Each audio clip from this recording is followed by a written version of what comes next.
गोर लगै छी समस्त मिथिलावासी के। और आई एकटा समदाउन लऽ के एलहुँ हँ सामा के। सुनाबी अपने सबके, आशा करै छी जे नीक लागत। सुनल जाओ।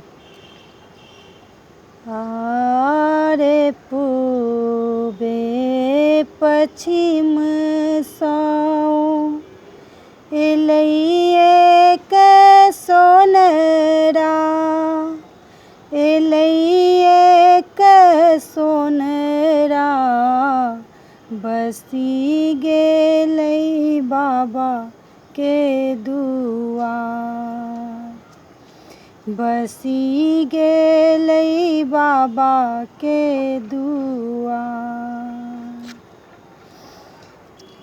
सुंदर गहना तू गढ़िहे रे सोनरबा, गढ़िहे रे सोनरबा, मोर सामा झलकती जा, मोर सामा चमकती जा। हारे मट्टी कोरी कोरी हम सामा बनेलहुँ, सामा बनेलहुँ, स्नेह सँ देलहुँ साजी, स्नेह सँ देलहुँ साज। सेहो समय सासुर जाइ छथि, सासुर जाइ छथि, बहिन मुख पड़ल उदास, बहिन मुख पड़ल उदास। आउ यो भैया सामा के फोड़ू, सामा के फोड़ू, बहिन देती फाफड़ी भई, बहिन देती फाफड़ी भई। बीच आंगन हम अरिपन सजाओल, अरिपन सजाओल, सामा के कैल चुमार, सामा के कैल चुमार।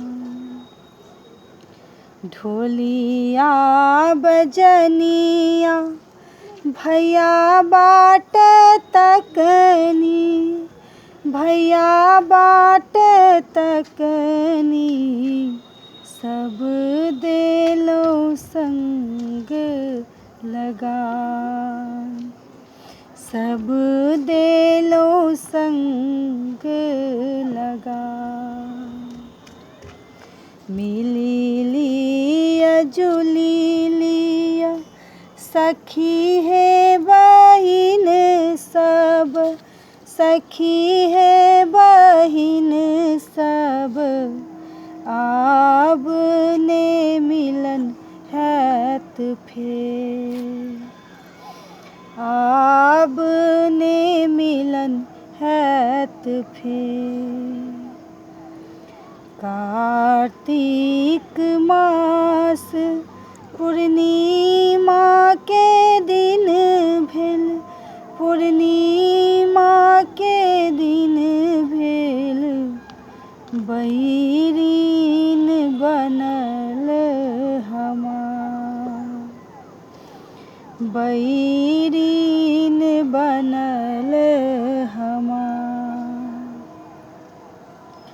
स्नेह सँ साजल डाला लो बहिन सा, डाला लो बहिन सब सामा के कैल विदा, सामा के कैल विदा।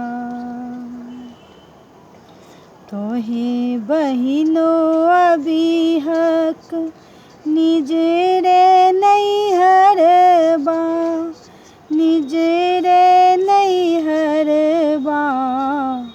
हम सामा कार्तिक माह